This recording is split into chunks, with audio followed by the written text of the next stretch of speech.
পৃথিবীর সবচেয়ে সুখী মানুষটাকে কাল কিয়ামতের মাঠে আল্লাহ পাক এক মুহূর্ত সময়ের জন্য জাহান্নামে ঢুকাই দিবে। কতটুকু সময়? এক মুহূর্ত। আল্লাহ পাক জানেন কতটুকু সময়। এরপর তাকে বের করে বলবেন, দুনিয়াতে সুখে ছিলা?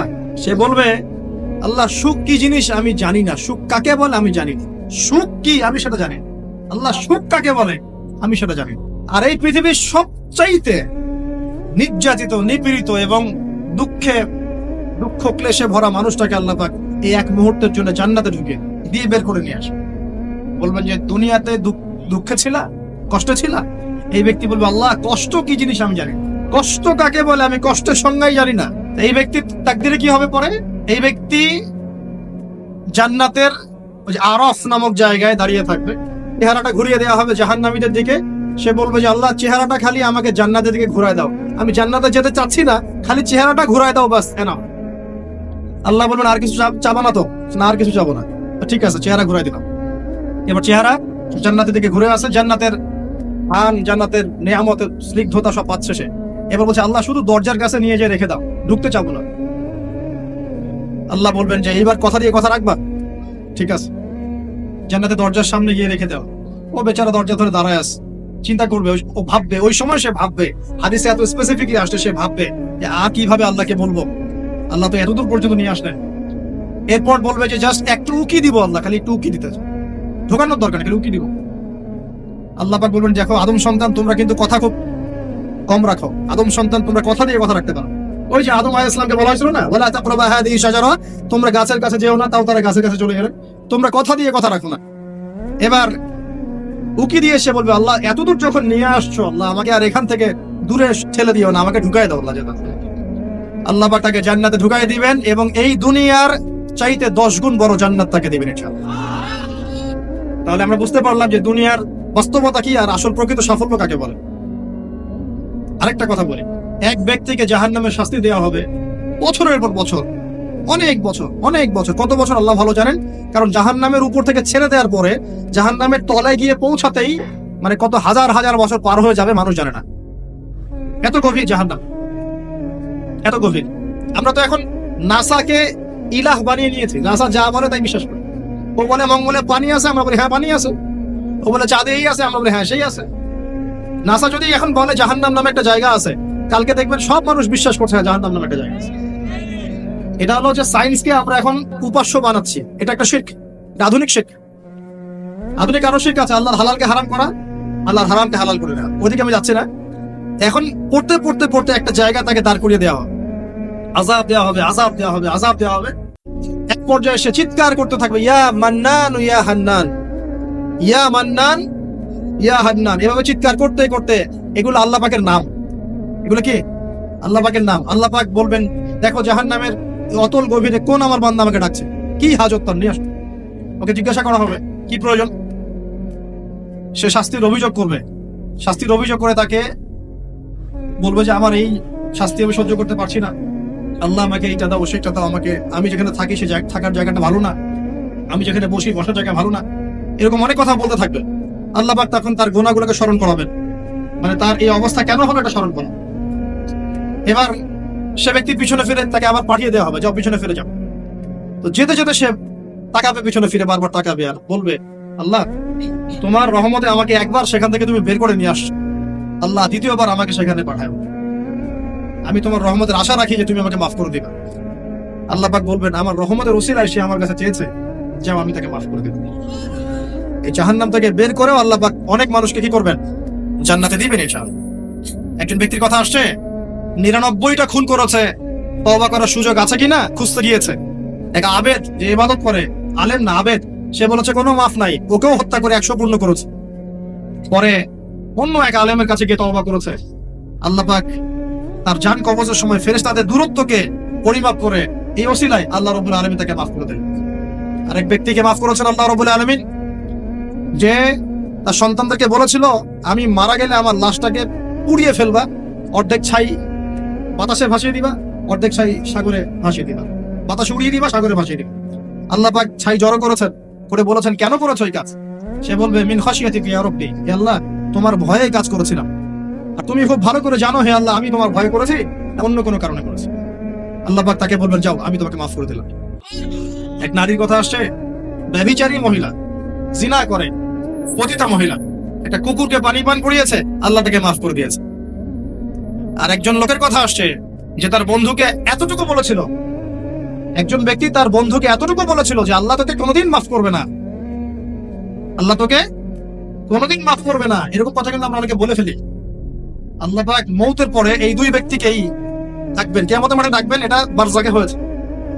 বলবেন, আমার রহমত নিয়ে কথা বলার ইখতিয়ার তোমাকে কে দিয়েছে? আমি কাকে মাফ করব কাকে করব না এই কথা বলার ইখতিয়ার তোমাকে কে দিয়েছে? আজকে আমি তাকে মাফ করে দিলাম, তোমাকে জাহান্নামে দিয়ে দিলাম, চাপ করে দিলাম। অতএব আল্লাহ রাব্বুল আলামিনের এই বিশাল রহমত আমরা পাবো, আশাবাদী ইনশাআল্লাহ। এই কারণে আমাদের প্রথম যে বিষয়টা ফোকাস করতে হবে, আল্লাহ রহমত পেতে হলে আমাদের অবশ্যই বস্তুবাদিতা ত্যাগ করতে হবে। আল্লাহ পাক দুনিয়া পছন্দ করেন না। দুনিয়ার মোহে যারা ডুবে থাকে আল্লাহ এদেরকে পছন্দ করেন। দুনিয়া প্রয়োজন, যতটুকু আমার দরকার আমি করব, যতটুকু প্রয়োজন নাই এই বিষয়টা আমি পেতেই হবে, চাই চাই আরো চাই, হ্যাঁ দু হাতে যাবো হাত পেতে নাও, ঋণ করে ঘি খাও, এইসব দর্শনের ধার ধারবো না আমরা ইনশাআল্লাহ। আমাদের দুনিয়া চলে গেলে যাক, বাকির খাতা পূর্ণ হোক ইনশাআল্লাহ। আর এই দুনিয়াতে এসেছি আল্লাহর ইবাদত করার জন্য। শিখলাম, জানলাম, বুঝলাম ইবাদত মানে শুধুমাত্র নামাজ, রোজা, হজ, যাকাত নয়। এগুলো অবশ্যই ইবাদত, কিন্তু এগুলোই ইবাদত নয়, বরং আমাদের জীবনের প্রতিটা কাজই ইবাদত। আমাদের স্ত্রীর মুখে ভাত তুলে দেওয়া পর্যন্ত, একটা মুসলিম ভাইয়ের সাথে হাসি মুখে কথা বলা পর্যন্ত, মুসাফা করা পর্যন্ত, এভরি সিঙ্গেল ওয়ার্ড যা আমরা এই দুনিয়াতে করি, এগুলো ইনশাআল্লাহ তাআলা ইবাদত বলে কাউন্ট হবে যদি আমরা এগুলোকে তিনটা পদ্ধতিতে করি। এক, আল্লাহর সন্তুষ্টির জন্য করি। দুই, রাসূলের পদ্ধতিতে করি এবং হালাল খেয়ে করি। ইনশাআল্লাহ তাআলা আল্লাহ পাক আমাদের সবাইকে এভাবে ইবাদত করার তৌফিক দান।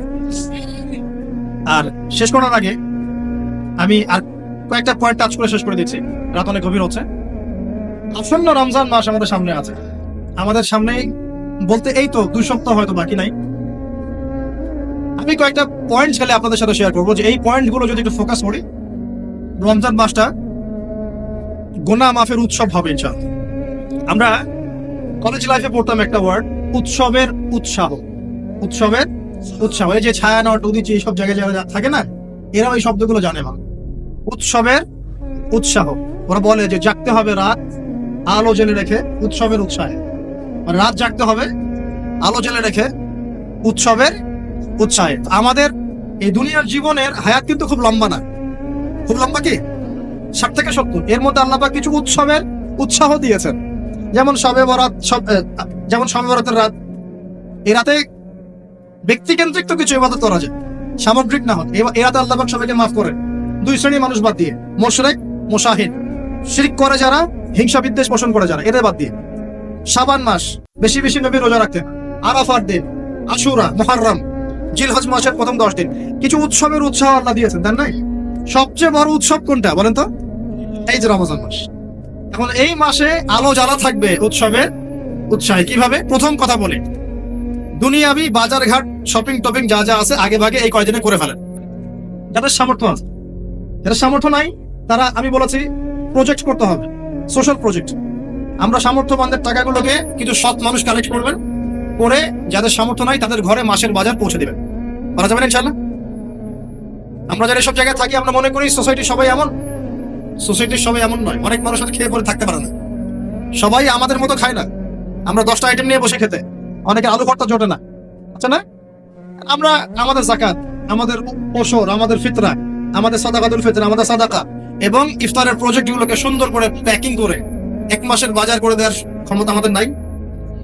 একজন করে পরিবারের দায়িত্ব নেওয়ার ক্ষমতা আমাদের নাই। আপনি একটা নেন, আপনি একটা নেন, আপনি একটা নেন, আপনি 2টা নেন, আপনি 5টা নেন। দেখবেন ইনশাআল্লাহ তাআলা যখন আমরা খাবার ভাগাভাগি করে খাবো, ইনশাআল্লাহ সমাজে দারিদ্রতা কমে যাবে। কি উন্নতি, কি সবার মধ্যে সম্প্রীতি ছড়িয়ে দেওয়া উন্নতি, সবার মধ্যে এই যে ভালোবাসা ছড়িয়ে দেওয়াটা কিন্তু সমাজের উন্নতি। উন্নতি মানে আমরা আসলে কি বুঝি? খালি কনস্ট্রাকশন নির্মাণ করার উন্নতি? সবার মধ্যে সম্প্রীতি ছড়িয়ে দেওয়াটা উন্নতি। আগে রমজানের প্রিপারেশন নেন, এটা গেল একটা পারিবারিক ইকোনমিক প্রিপারেশন। আধ্যাত্মিক প্রিপারেশন কি? হুট করে রমজান মাসে গিয়ে সব ইবাদত একসাথে ধরা যায় না। এই কারণে এখন থেকেই নামাজ, তেলাওয়াত, তাফসীর পড়া, একটু তাহাজ্জুদ, চাষতের নামাজ, ইশরাকের নামাজ, জিকির আজগার, এগুলো একটু ধরার চেষ্টা করি। কিন্তু রমজান মাসে গিয়েই আমি একদম যেন মোমেন্টামটা যেন ধরতে পারি ইনশাআল্লাহ, আল্লাহ পাক তৌফিক দান করুন। 3 নাম্বার হচ্ছে অপচয় করবো না রমজান মাসে। অনেকদিন বলছি 5টা খেজুরে যদি ইফতার হয়ে যায়, 6 নাম্বার খেজুর আপনার খাওয়ার দরকার নাই, আপনি দান করে দেন। দুটো জামা দিয়ে ঈদ হয়ে যাচ্ছে, 4টা জামা কেনার দরকার নাই, বাকি 2টো দান করে দেন। আপনার পরিবারের জন্য যদি 30 কেজি চাল যথেষ্ট হয়, 40 কেজি কেনার দরকার নাই, বাকিটা দান করে দেন। বহু মানুষ রমজান মাসে ইফতার করবে, ইফতার করে আল্লাহর কাছে বদদোয়া করবে, দেখে নিয়ে বলবো যে আল্লাহ আমি ইফতার করার খাবারটুকু পাচ্ছি না। পুরো বিশ্বের ইকোনমিক অবস্থা কিন্তু সুবিধার না। আস্তে আস্তে আমাদের এগুলো বুঝতে হবে। আল্লাহ আমাদের শুধু কোরআন তেলাওয়াত করলেই তো হবে না, এগুলো অর্থ তো বুঝতে হবে। কোরআন হাদিস দিয়ে বিশ্বটাকে তো রিল করতে হবে, হবে কি না? আল্লাহ তৌফিক এনায়েত করুন, অপচয় না করি। আর রমজান মাস আসার আগেই আল্লাহর ওয়াস্তে সবার ঘরে ঘরে কোরআন এবং কোরআনের তাফসীর কেনা চাই। এই রমজান মাস আমরা কোরআন পড়ে শেষ করে দেবো ইনশাআল্লাহ। রমজান মাসের সবচেয়ে ইম্পর্টেন্ট জিনিসটা কি বলেন তো? কোরআন নাজিল হওয়া। শাহরুর রমাদানাল্লাযী উনজিলা ফীহিল কোরআন। রমজান সেই মাস যে মাসে কি নাজিল হয়েছে? কোরআন। অতএব সবচেয়ে ইম্পর্টেন্ট পার্ট রমজানের কোরআন। যারা কোরআন তেলাওয়াত করতে জানি না, পড়া শিখবো, রাজি আছেন ইনশাআল্লাহ? রমজান মাসের পুরো 30 দিন আমরা কোরআন তেলাওয়াত করা শিখবো ইনশাআল্লাহ।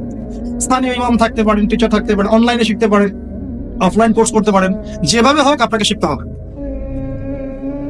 এর পাশাপাশি যারা হাফেজ এবং আমরা টুকটাক যারা আরবি বুঝি, আমাদের প্রতি নসিহত হচ্ছে রমজান মাসে 30 দিনে প্রতিদিন 1 পারা করে আমরা তাফসীর পড়বো। 30 দিন 30 পারা শেষ হয়ে যাবে, পারা যাবে ইনশাআল্লাহ।